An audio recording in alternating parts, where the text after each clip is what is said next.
into the discussion segment where we'll get to meet our guest. Yes, he is Christian Omofoma. Christian, how you doing this afternoon? Great, the pleasure. Thank you very much. I'm doing okay. Thank All you. right. All right. Now, from your own assessment, talking about the economy under President Bola Tinubu, as a businessman, of course, as an analyst, so you tell me, what do you really feel about President Bola Ahmed Tinubu's policies in terms of the economy in the, just 2 years in his administration? Thanks for having me. We're all Nigerians. We all live in this country. For me, I will assess it based on how the man on the street, how the masses, how their lives have improved over this 2-year period. And as far as I can see, and as far as most of us see, the lives of the average Nigerian has been completely decimated. You see people all over. Even just to feed now is an issue. Aside from the major security challenges which everyone faces now in Nigeria. Now, I'll restrict it to limit. I'll take it home to Edo State, where I'm from, Edo Central. Prior to this, 2 years ago, the level of kidnapping and insecurity was at a bare minimum. But today, everyone is living in fear. No one can go to their farms anymore. No one can do business in the way they used to. Because you go out of your house, they come and kidnap you. You go to the farm, you might not return. You're either kidnapped or outrightly maimed or killed. So in this kind of environment, no matter what is happening at the top, as far as the masses, as far as the average Nigerian is concerned, their life is far worse off now than it was 2 years ago. So for me, this is a major way to measure how a government is performing. Because the sole responsibility of the government, or Nigerian government, as said in our constitution, is the welfare and security of our people. As far as the welfare and security of our people, is trampled upon, no matter what the government is doing, it cannot be relied upon to be for the general well-being of the people. Thank you. So happy about it, given an instance of your testament as emanate from where you have read, talking about Asa. All right, fine. Join us also virtually is Wisdom Elder. Wisdom Elder, how you doing this afternoon? Hey, I'm doing all right. Good afternoon. All Thank you for having right. me. All right, it's a pleasure having both of you. Now, Wisdom Elder, you heard the opening remark of Christian. Do you have a divergent view? Yeah, yes, 2 years down the line, the economy of the nation. Actually, we have a government that actually is a little bit upgraded from the previous administration, if I must say, in terms of setting up certain structures and redefining the concept of administration in terms of the economy. We have seen some kind of development which the presidency has tried to implement, floating of the naira, and probably removal of fuel subsidy, fine, and trying to make sure that our foreign reserve may be boosted, fine. But if you look at all this, it has actually, like the last speaker said, it has not materialized into what the common man might experience and say, yes, the government is working. And why do we say that? Because from the beginning, we had all these shabby promises of refineries coming back to work. We had promises that there's going to be multiple jobs, telecom sector. We're hearing so many partnership collaboration with different countries. Nothing has happened. So if you are putting all these economic infrastructures in place, trying to make Nigerians to become used to what has become the trend now, the price of things going to 3 or 4 times or 5 times high, and then you are not boosting production, you are not boosting developments that will, give way for, the common man to become useful, active in the building of the economy, it is going to go back to level zero. So I see this administration as people who feel they have the understanding, the book understanding, the knowledge understanding, but the practicability has been what we have not seen in operation. We still have our refineries shut down. We are still buying petrol at a very all-time high rate. Our dollar has not come down because we are not exporting, we are not producing. Our farms are shut down because of insecurity. We are not producing food. And Nigeria, that has a very large landmass, cannot even feed itself, not to talk of feeding other nations. So we have a lot of practical aspects of developing the economy that has never been attempted in the past 2 years. All So we right. don't know if they are coming to that. We don't know what they are coming to do, but from what we have seen so far, I think the theory is there, but the practical is not there.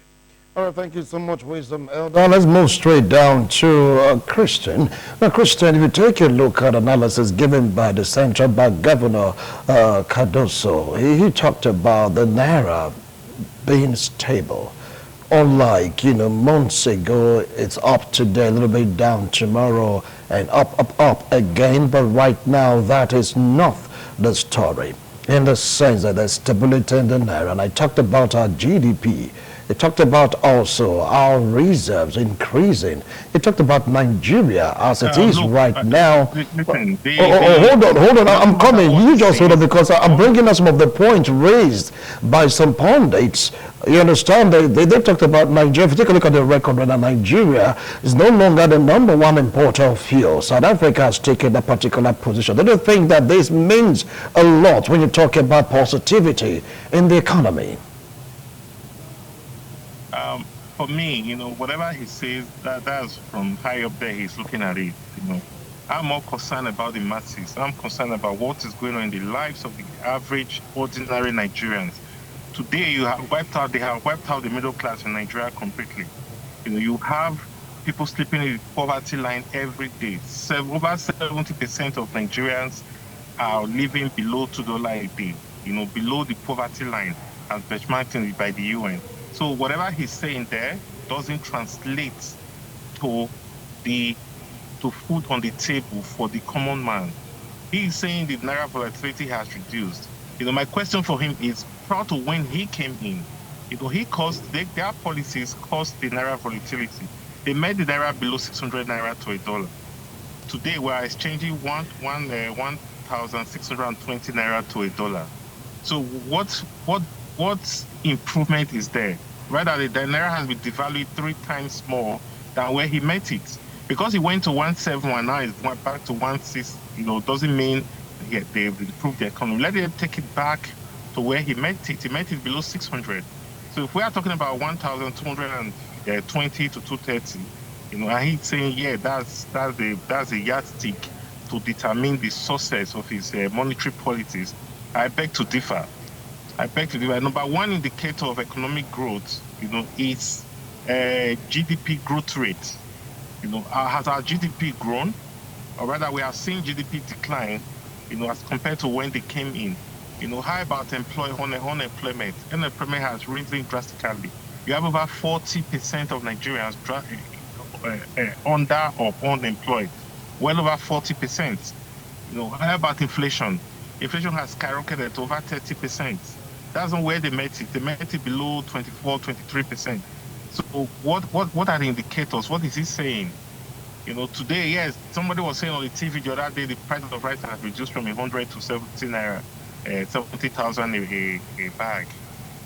This is because people decided to be importing rice, a country that has most part of it as arable land to farm. So you are destroying local production just because you want to score a point and say, yes, you brought down the price of rice. And why would, if you are importing this much, why would it still be 70 even? So to land in Nigeria from Malaysia is about 46, 47,000 per bag. So why are we still having it at 70,000 naira per bag? So if you want to import, let us import and do the right thing. But import policy is even the wrong one. We should grow our own rice local. We have the capacity to produce rice to feed all of West Africa. So why are we importing rice?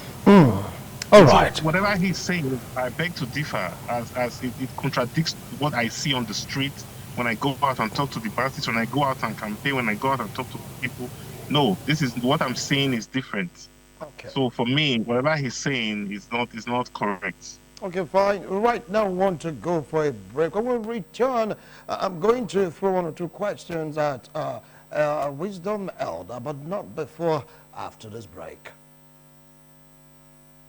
Thank you so much for staying tuned. If you just joined us, this is Business Week this week. Now moving straight to Wisdom Elder. Yes, it is true that Mr. President really affirmed that things are tough for Nigerians, but compared to when he just entered office, that is 2 years from today, get to realize that things are beginning to take shape. According to report, the prices in the market are beginning to beginning to reduce vis-a-vis the price of a bag of rice that used to be 150, 120. Right now, it's 70, 60, 80, depends on where you want to purchase it from. Way back here used to be 1,005, some close to 2,000, depends on the area you are, but right now it is below 1,000. I don't think these are little gains Nigerians have been seeing. I want to believe that you are ready to assist Nigerians, because all these your figures, all these your figures are not helping matters. Honestly, fuel was 2,000. So honestly, you don't grow by comparing yourself with your bad side. You compare yourself with your better side, and you keep making improvement. So we are not going to start comparing Nigeria today with Nigeria during the time of Buhari, because Nigeria during the time of Buhari was not a success. And then if you do that comparison, then maybe that means you are trying to justify the ineptitude, the incompetence of that administration. I've always maintained that there must be direct impact on the people for good governance to be effective. And that direct impact implies that people must we must see our refineries work. Before now, farmers will always get subsidized funding, subsidized equipment to go back to farms before this farming season that started. But as it is today, farmers have not even gotten any subsidized farms. So that means the next harvest season, there's going to be far more scarcity of food in the country. If we are no longer subsidizing farming, we are no longer, we don't have refineries that are working. The ones that is working, which is Dangote refinery, you cannot allow them to give their own direct selling price to the people. Rather, we are getting a landing cost in a refinery that is in Nigeria. That means the refinery, after refining, will give us products at the rate of the landing cost of imported products in Nigeria. So all these chemistries, I don't know who actually advises our elders. I don't know who advises a lot of people who are politicians, because if the people enjoy your government, that is the best way to campaign for your second tenure.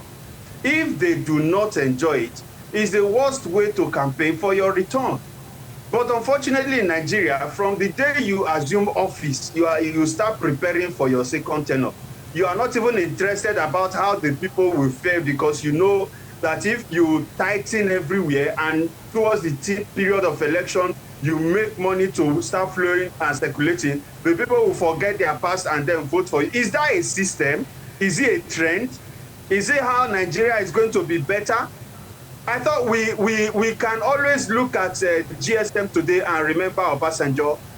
We can look at the crime rate and remember Economic and Financial Crime Commission instituted by Obasanjo. You can look at so many things, infrastructures in the country today, and go back to attribute it to military.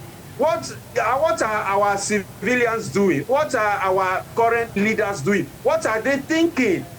Why do we have enough land that should generate food for the entire continent, and Nigeria will be selling 5 seedlings of tomato for 2,000 naira? For what? Why is it getting to that aspect? And then hold on, Wisdom Elder. 5 seedlings of tomato. Do you think that's an exaggeration? I believe that is far better than that now. It's a fact. It's a fact. It's a fact. I am into farming. In fact, I'm I'm a chairman of farmers group, or a vice chairman of farmers group in this state, and I coordinate. I'm a consultant in agriculture. Let me tell you, if we want, take for example, your state or the country to be well fed, if you want price of food to be seriously reduced, we know exactly what to do. Unfortunately, we are more concerned about those who are defecting from one political party to another. All right. At the expense of the poor. All right. Unfortunately, we have roads that are not even under construction. Okay. We are not assured of security. Farmers today want to go back to farm. So let me address that issue. Farmers today want to go back to farm, but a lot of people are scared that if they go back, even with their own resources, they will be killed. So there's no security, unlike before. Okay. So what are we talking? Where are our own, all the money we are voting into the military, where is it going to? All right. All these are what we ask ourselves, because we are tired. Wisdom Elder, let me get to Christian right now. Because it's like, you've given strong points saying that it's not trickling down to the masses, and like, in having the same opinion with Christian. Well, let me come to you, Christian. Do you mean to say that there's been no gain whatsoever in this administration, economically speaking? Look, I'll keep taking it to the lives of the masses. That's what I'm interested in. And that's what matters in any government. Yes, people will say there are gains, the naira is stable, just like Cardoso was saying, Central CBN governor. When you look at everything, there's only two sides to a coin. What are the gains? Is it the increase in insecurity? Is that the gains? People will say, yes, they've increased the, what is it called now, minimum wage from 30,000 naira to 70,000 naira. And I say I beg to differ. When minimum wage was 30,000 naira, the dollar exchange rate was less than 600. So which means every Nigeria, if you look at it in dollar terms, was taking home, if we're doing minimum wage, you're looking at $50 per 50,000 naira translates to $50. Now your 70,000 naira translates to $40. Now if you build in the 200% inflation rate, which the decimated economy, as induced by these wrong monetary fiscal policies of this administration, you'll be looking at 200% inflation. Which again, if you do parity with the then as compared to now, you see that you're taking out $20 and your 70,000 naira translates to $20 purchasing power in Nigeria. So which means the man who was making in 2022 prior to when this government came in, 30,000 naira, the value of his 30,000 naira is 250 times the value of the 70,000 naira. 250% the value of the 70,000 naira minimum wage we have today. So that alone leaves a tail on it for you to see. That alone tells you what has happened to our economy. It has been decimated. Our GDP growth rate has fallen drastically.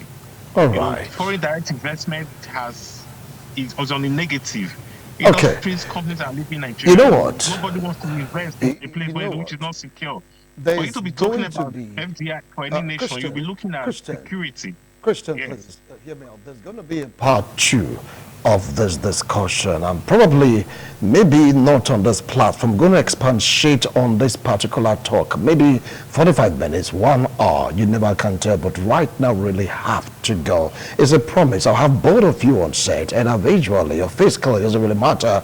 Both of you on set, we're going to have enough time to really talk about the economy under President Bola Ahmed Tinubu. Of course, I'm going to get someone also that will speak for this political party for this administration so can really make enough, sense out of this discussion. But others, I appreciate both of you. You gave your own angle from the side of the masses. We're going to do this again next week, Friday, God willing. Bye for now.